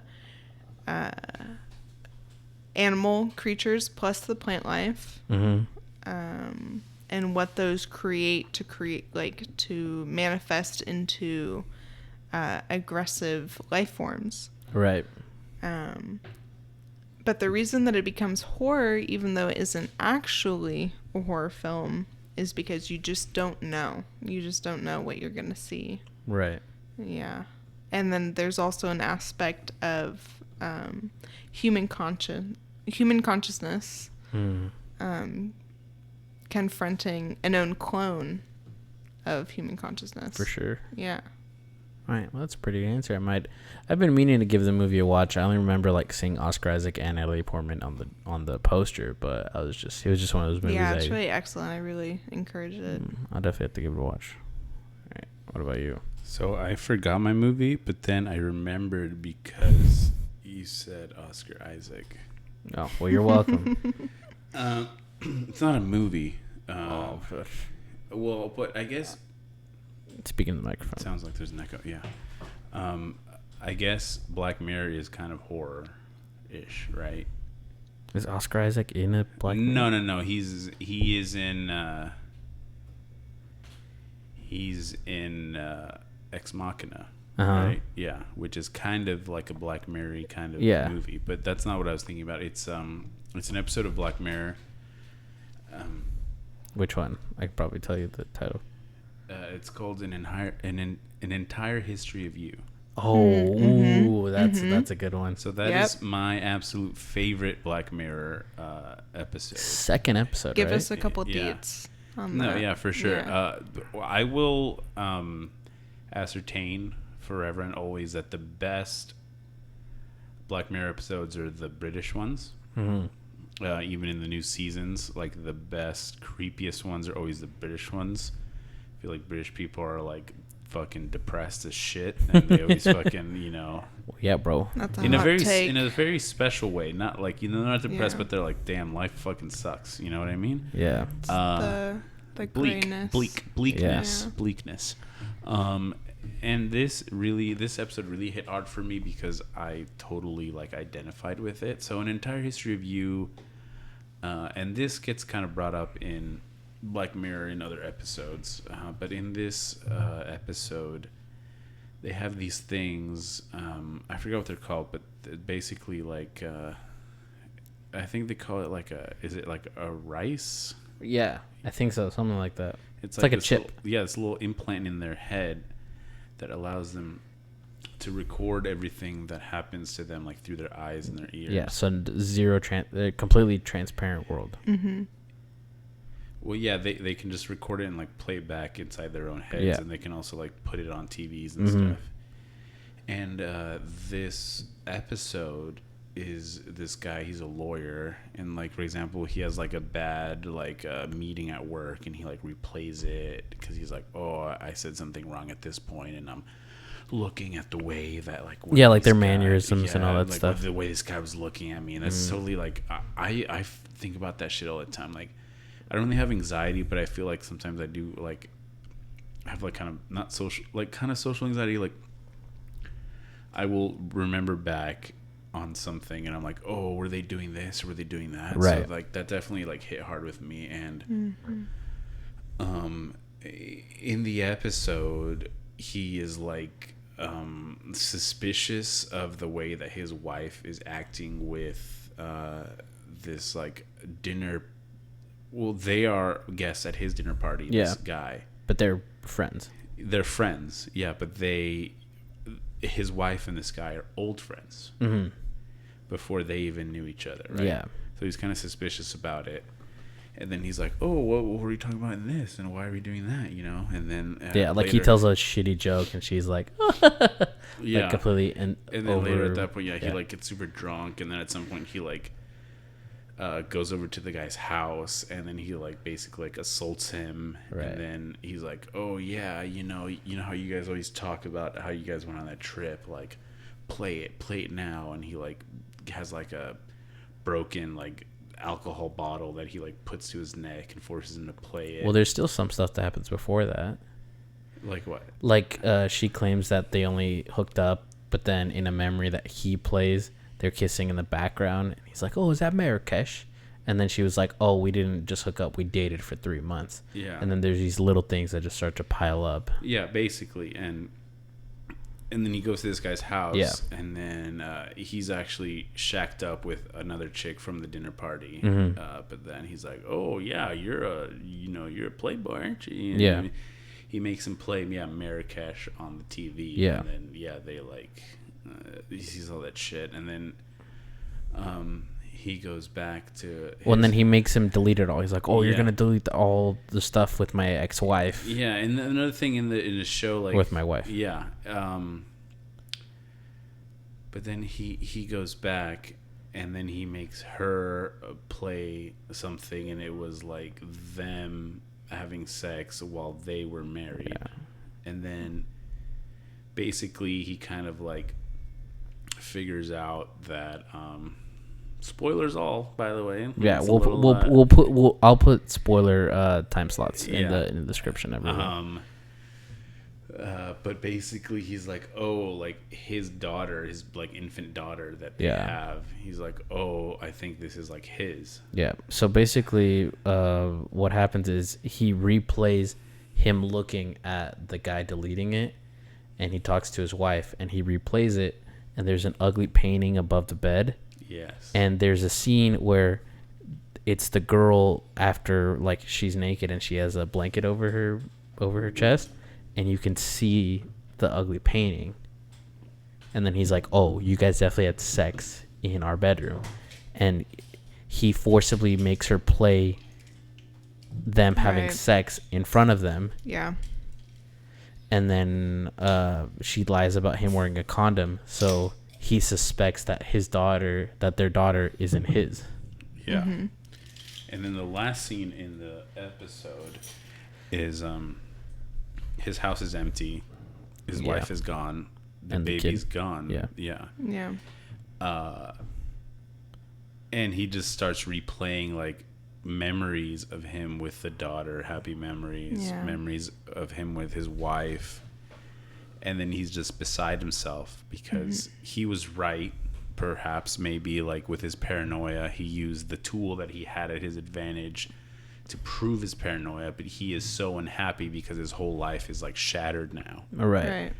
And the last scene is he takes a razor blade to his head, or to his neck or wherever the implant is, to remove it because he just can't handle the fact, because he knows he can't control himself from just replaying all of these memories.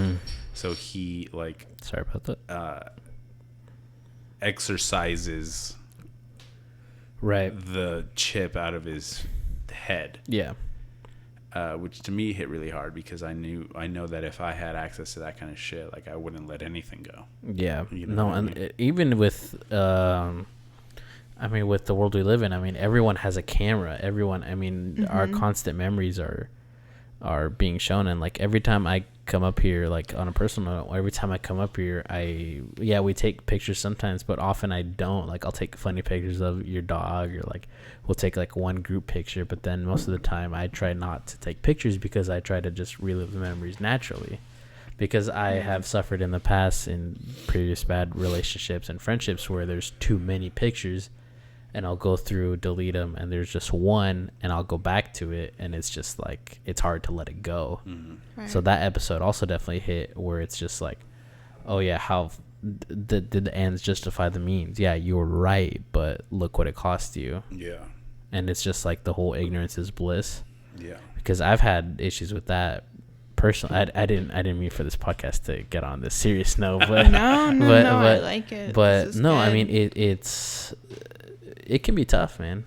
Like, just dealing with all that and having access to everything in that way. Yeah, you know how, like, sorry, 1 second. You know, like, with your iPhone, too, you know, like, it'll bring up, like, snapshots or whatever, like, memories. Yeah.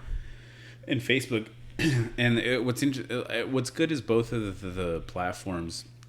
Facebook, I think when you delete someone from your like relationship status, it says like, do you want to take a break? Right. And it won't show you their status updates. It won't show you memories of pictures of you with them, stuff like that. On iPhone, if you have like a memory come up and it'll be like, you know, I'll just make a fake name. It'll be like Mark and Shannon. You know, like Shannon throughout the years, you know, and you can click like the 3 little dots and be like, oh, don't show these, don't show this person in my memories, which is good, you know, but before that happens, you know, that kind of stuff, even now, like with our current technology, that kind of stuff does pop up. Yeah. Like on Snapchat, I just showed Hannah today a dog that I used to have. I took a really goofy picture of her.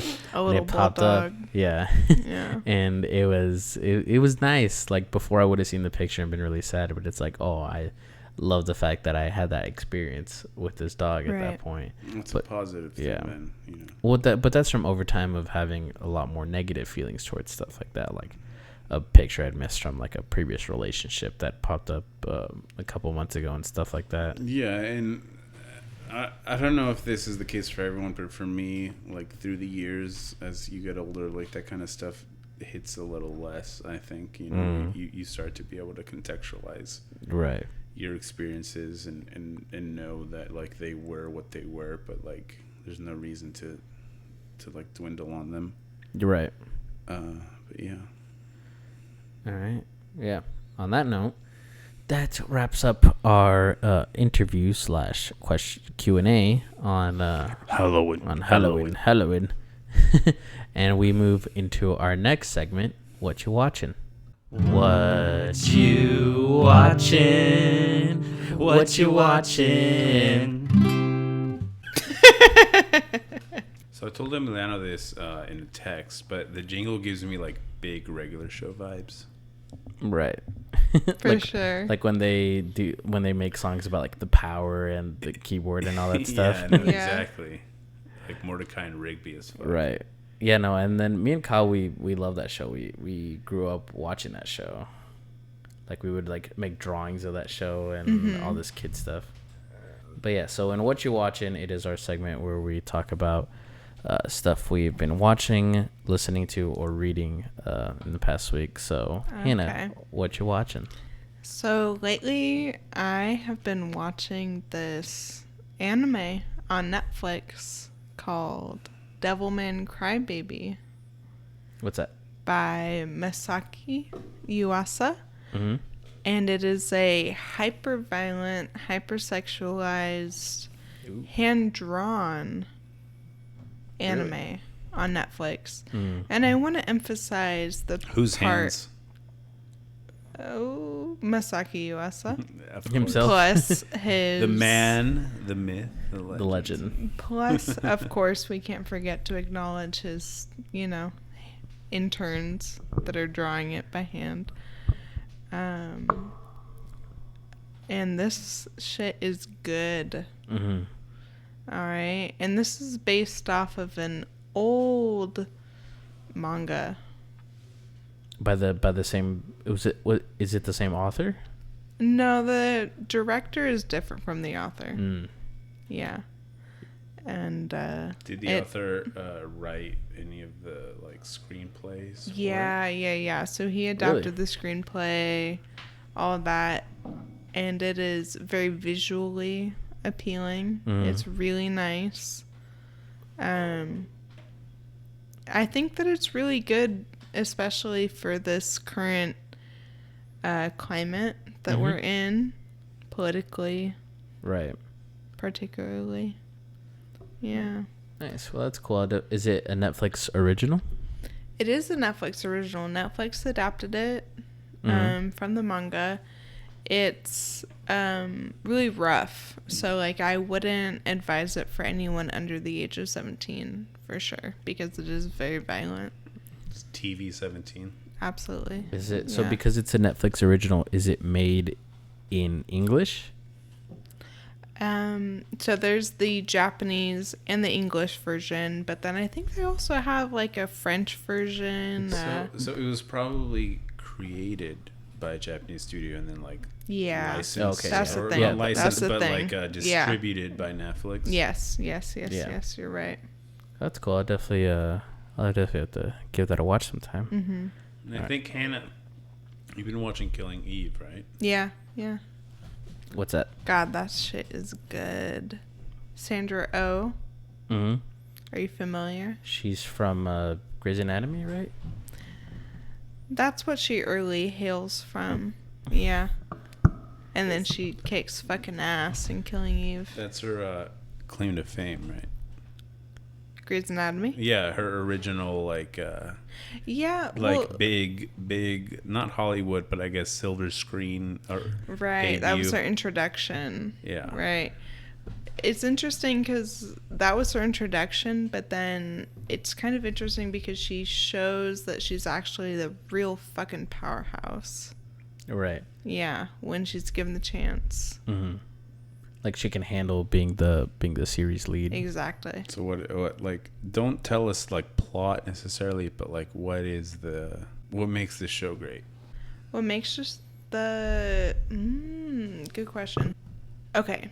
So we have a lot of adventure-esque, thriller-esque, murder-esque. Mm-hmm. Murder-esque. Well, I guess that's just murder, right? I don't need to say murder-esque. What is murder-esque? I guess an assault is murder-esque. Murder adjacent or murder focused. Right, that's just Does Sandra Oh murder? Wow. No, she plays spoilers. Ooh, I don't want to spoil. Spoilers all. I don't want to spoil. Spoilers all. Doesn't she play the good? Doesn't she play the cop? Well, in the first season. I did not know this. Yeah. I don't want to ruin anymore. Uh-oh. But I feel like what makes this series stand out from others is that it really, really, really dives into the infatuation between the person who's seeking and the person who's perpetrating. Mm-hmm. Right? So usually, typically in a film or a TV show or whatever, you have your straight good cop and then you have your evil perpetrator, right? Mm-hmm. In this show, I feel like the line between the two is very muddled. Right. Which is what makes it quite interesting. So it's not like a typical cat and mouse game. It's it's not black and white. It's gray. Exactly. Or it's gray. The whole way through. It's gray. Interesting. Yeah. Yeah, I'd heard of that show before, but I didn't know it really blurred the lines like that. Yeah. That's interesting, though. And I have to say that it is, I mean, I know that the word feminist is quite controversial these days for whatever reasons. They shouldn't be. The word feminist shouldn't be controversial. Mm-hmm. But this show is, in fact, quite feminist because it has very strong female characters. But in that line, the male characters are charming, wonderful, dynamic, all very well written.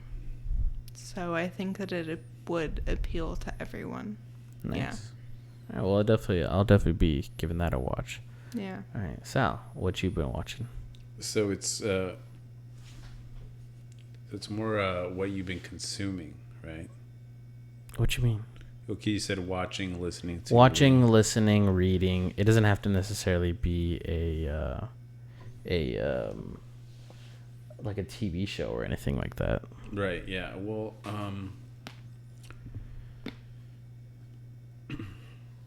like Kyle, he often talks about like the radio he listens to in the morning and stuff like that. Right. So I guess I'll talk about two things. I've been recently listening to a lot of Joji. Mm-hmm. Hell yeah. Yeah, and for... Can you give us a line from Joji? Can you give us a line? I can't get over you. Okay. No. You should be with him. I can't compete. God, Joji, please don't sue me. Fuck yeah.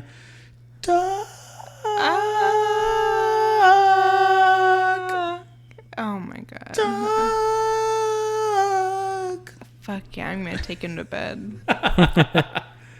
No, yeah, actually, he recently, for anyone who doesn't know, Joji is, I think he's self-described, or maybe not self-described, but 88 Rising describes him as an R&B artist, at least in the like iTunes music shit. Yeah, I think that's right. Yeah, I mean, at this point, a lot of music genres are kind of blurred. I thought he was considered alternative. I mean, I think that's more of a general kind of,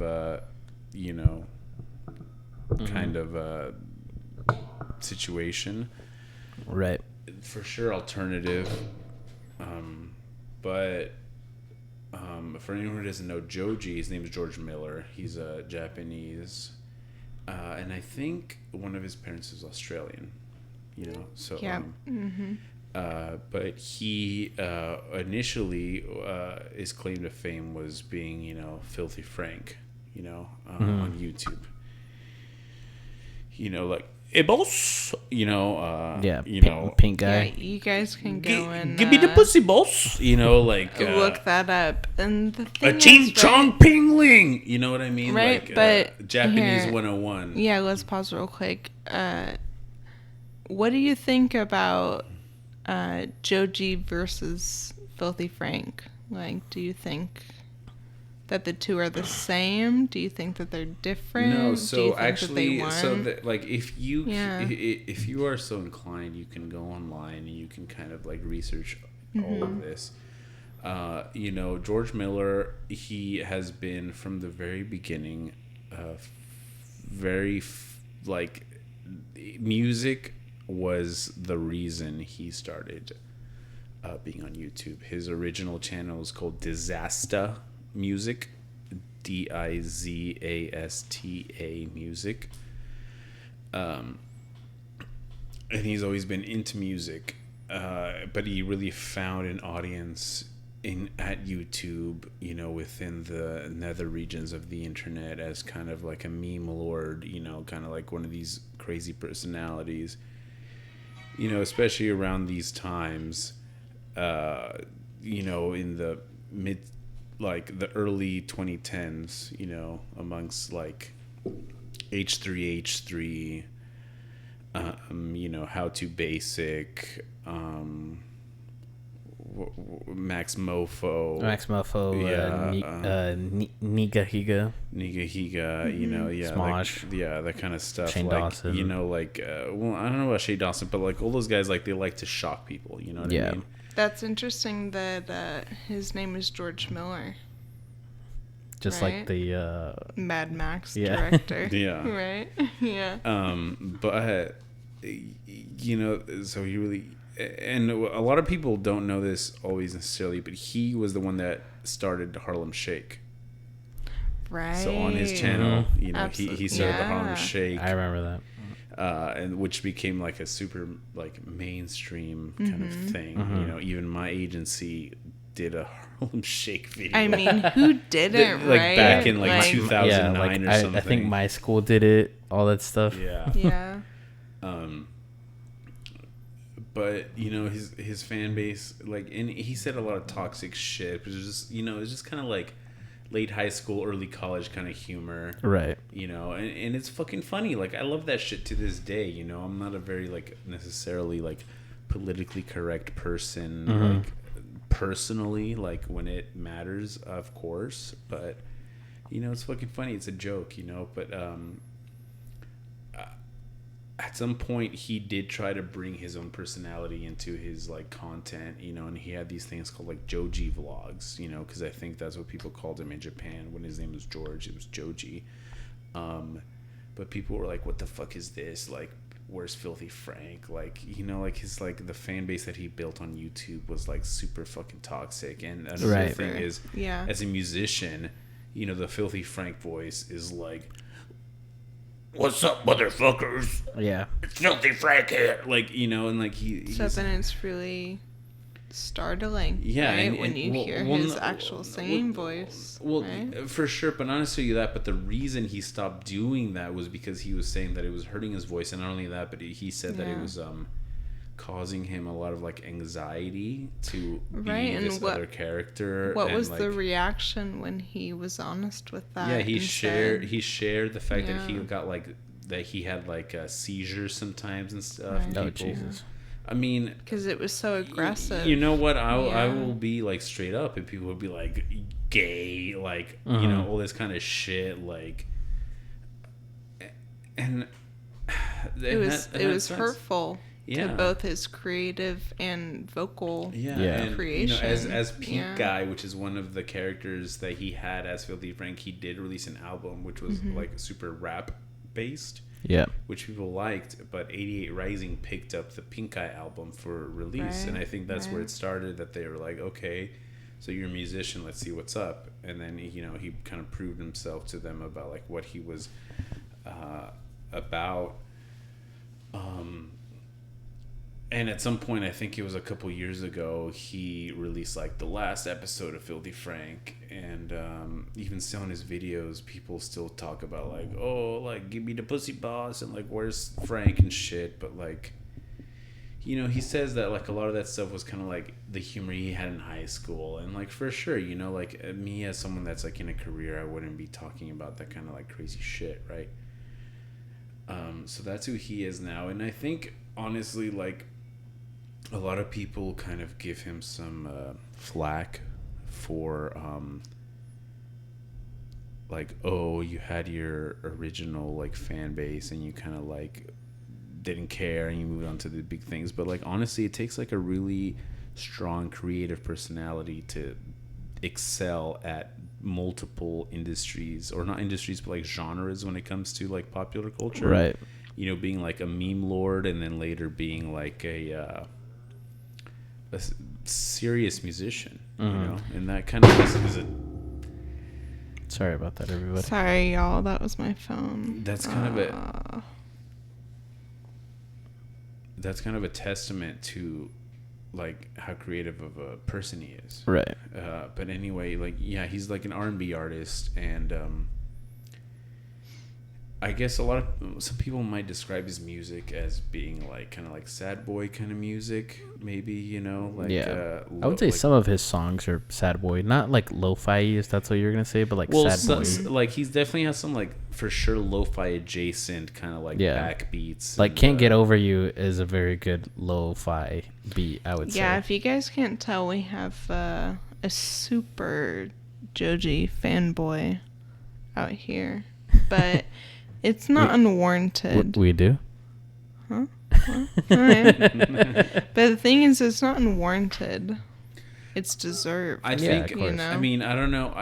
I don't want to, like, peacock over here, but I think I might be kind of, I don't want to say rare breed, but someone that really enjoyed his persona as Filthy Frank, but recognizes his like growth into his like music in another like area, and that's why I really love him, because I think that's dope. You know what I mean? Like I love H3H3, like Ethan Klein, like one like that motherfucker got me through like some depressive ass episodes in like college, like hilarious, inappropriate but hilarious, you know. And I love that shit, but I also recognize when someone is like, okay, I'm fucking like late 20s, early 30s, time to grow up. Like I gotta do some other shit. Yeah. And I think if you really vibe with someone or like support a creator, you've got to like support the way that they want to like transform their shit. And sure. Like Joji's music is good. Like it's fucking got millions of views and shit. You know what I mean? Like it's great stuff. So he recently released with 88 Rising a kind of like a concert. It was like a live event. It was called the Extravaganza, and it was only streamed 3 times. So it was like $17, which, I mean, if any of you guys ever gone to a concert, you can't get a fucking ticket for $17. Obviously, you can't get a beer for $17. Obviously, it's different, right? Because you're there, like shit like that. But like, this was cool because it was only streamed 3 times. It was 7 p.m. Pacific time on Saturday, then 7 p.m. Time in like something like Asia time, and then 7 p.m. in like Europe time. Like I know Asia and Europe are like big places, but that was what the time is called. It was like MET and like something else. But yeah, and I watched it at 7 p.m. on a Friday, and then Hannah and I watched it the next day at 10 a.m., which was the Eastern time.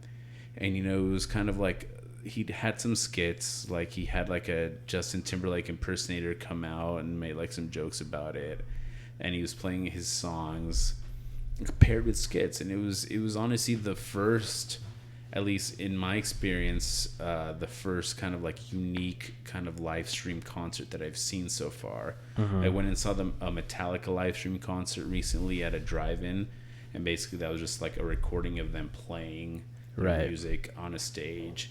I've seen some live stream concerts like Blue October and stuff. You know, the guy just plays like in his studio, which is cool. But this was the first one I saw that was like super unique to being like a virtual concert, which was really cool, and I really appreciated it. Hold on, are you talking shit about Blue October? No, I'm not talking shit. I'm just saying, you know, it's just kind of like, you know, I don't want to pay necessarily to watch you just kind of like play a song in front of a camera. That's just that like not a exactly live. What you're playing for? Playing for? Sorry, paying for. I'm playing for this man. No, at a concert, I pay for the fact that I'm there, you know, like that, and the speakers and the whole sound design and everything. Yeah. Right. No, I totally agree. Joji had an excellent it was extravaganza. the first one I've seen that like was different, you know, like it was a whole, you know, some people on Reddit and shit were like kind of disappointed about it and felt that he could have gone either further with the skits or could have made it more of a live performance. But I just thought it was super cool and super different. Yeah. I mean, you don't really see that kind of stuff anymore. Yeah. Yeah, I agree. I mean, yeah. Sorry, that was a long tangent. So Emiliano, no, it's okay. We have a really strong Joji fan out here. Yeah, I just paid $70 for Ballads 1 on eBay, and it's yeah. But sorry for that tangent, Emiliano. Feel free to edit any of that. Watching. So honestly, I've been rewatching The Mandalorian because the new season comes out this weekend. Well, tomorrow. We're recording at 1 a.m. on the 29th. Thursday? So it's Thursday night? Yeah. All right. Well, I guess we're watching it in like whenever that happens. We're watching it in the past. Yes. We're watching it because this will be, since it is the Halloween episode, I will be releasing this on the 31st. For legal purposes, we watched it in the past. Yeah. It was amazing. But yeah, I've been rewatching. Hannah and I rewatched The Mandalorian season 1. And Emiliano watched a couple episodes with us. Yeah, it's episodes 7 and 8.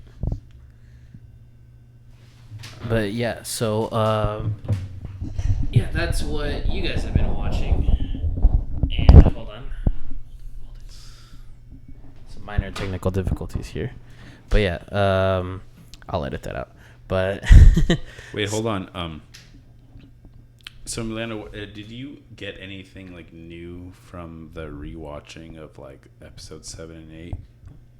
No, because I was sober when I watched them before. Yeah. So full disclosure.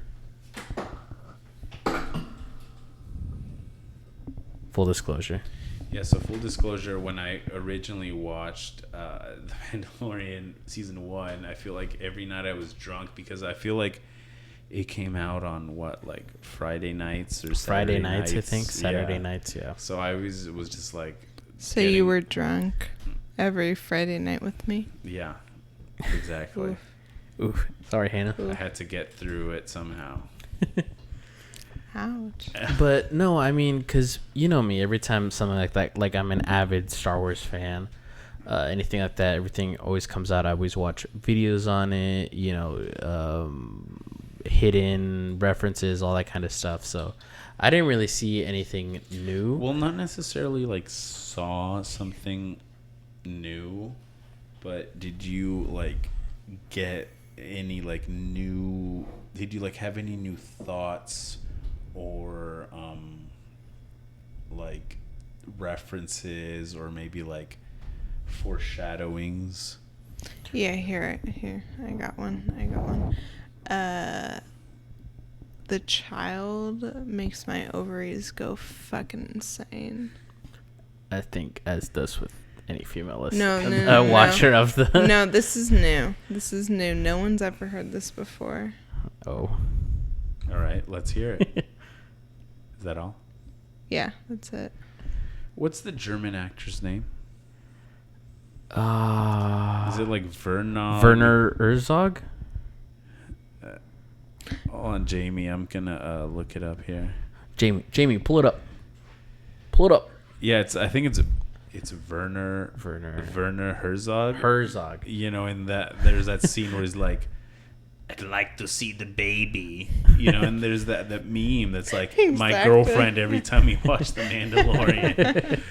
So that was basically Hannah. I actually bought her like a $60 animatronic fucking Baby Yoda that I actually ordered back in March. Mm-hmm. You know, it was supposed. Well, she doesn't know. Well, you told her. No, I don't think I did. It was supposed to be for our... She told me. She said on the first night I was here, she's like, yeah, that was supposed to come in March. No, well, actually, I ordered it in January because it was supposed to be for our 2nd year anniversary, which is in February. But then it was like, oh, yeah, it comes out in December. And then, you know, I guess it showed up a little earlier. But, yeah. But as a female Star Wars fan, I would like to say that I fucking love The Mandalorian. Mm-hmm. I freaking love it. But the female characters are lacking. Come on, Cara Dune. What do you mean? Come on. I don't know what armorer. What the armorer is like the armorer probably my favorite character. Yeah, is dope as shit. No, I would say that, but why do you guys shit on Cara Dune's character? I didn't understand too masculine. What's wrong with that? No, that is not the why. issue that I have at all. She's too much of a bro. No, that is not the issue that I have. I freaking love that she's a bro. What do you mean? What's the issue you have with the character? Hannah? She's a bad actress. She's a fucking MMA fighter. So? I'm just saying, like, maybe she's not a fucking thespian, but come on, give her some fucking slack. No, please tell me. So, bad actress, like, she doesn't play her character well, or what do you mean? No, she just expresses herself poorly. Okay. Yeah. No, and I'm not, like, shitting on it. Yeah, no. I was just, like, when we were watching it, you guys are like, oh, she's such a bad actress. And I was just like, I don't really see why you guys hate the character. I don't hate her. I think she plays her role perfectly. No, and I'm glad that she's there. Right. Like, I would rather she be there than not. Mm-hmm.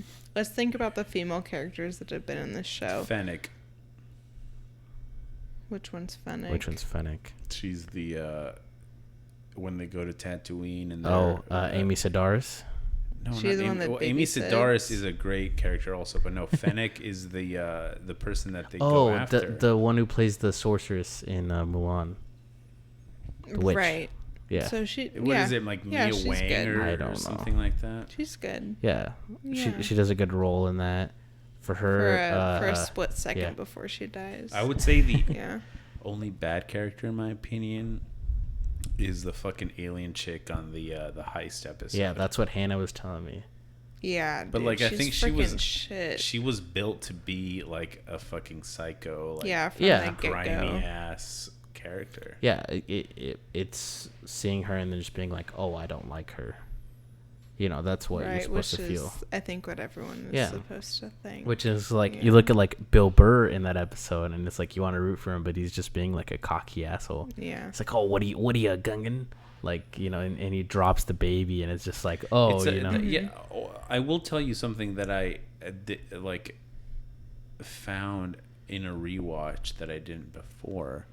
Was that that scene was more stressful to me the second time I watched it, you know, because they're all being such assholes to him.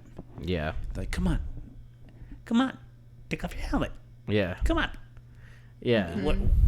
We're all a team, aren't we? Yeah. You know, it's like they're all just being dicks to him. Yeah, and they all know that he's a Mandalorian, and that a Mandalorian will never take off his helmet. And it's almost kind of like it like harken back to like kind of some peer pressure situations where someone's like, what, come on, like what the fuck is the issue, you know? Right, some bullying. Yeah. So I feel like it's already supposed to create the tension that the Mandalorian already feels. He's like, oh, he doesn't want to do this with these people. Yeah. And I feel like that gives the audience a sort of aspect of what the Mandalorian himself is feeling. Yeah. And that episode, I think, ends well because he kind of gets revenge on them. Well, as you guys have seen, I've been avid in my monk watching. Yeah. I don't know. I've been kind of trying to, like, Hannah here's never seen Pulp Fiction. And I was like, oh, we got to watch that at some point. Yeah. Hannah has recommended Arrival with Amy Adams. I've been meaning to give that a watch. I definitely would want to watch that when I'm up here. But yeah, looks like we are out of time. So yeah, this was episode 5. We'll be posting Saturday first on YouTube, then on iTunes and Spotify. We're still waiting. I still have no idea how we still haven't been approved by Amazon Podcast. I don't even think anyone listens on Amazon Podcasts. I guess like Alexa, right? That's like the main. Like you just turned her on. She just turned on it. She just turned on. I am known to turn on the ladies. But I think that's really the only like use case for being on there. You know, if you just say, "Hey, insert name here of machine, play this podcast." Right. Because I don't think anyone just fucking has like Amazon Podcast as their main podcast app.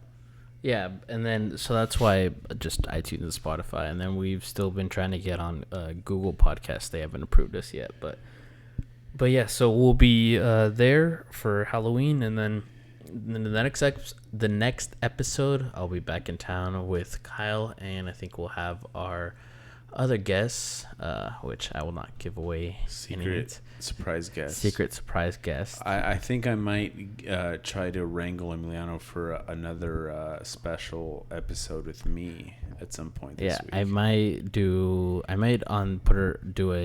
back ordered episode with me and Sal, and then definitely another one with Hannah. Yeah, maybe make it like a Thursday or Wednesday.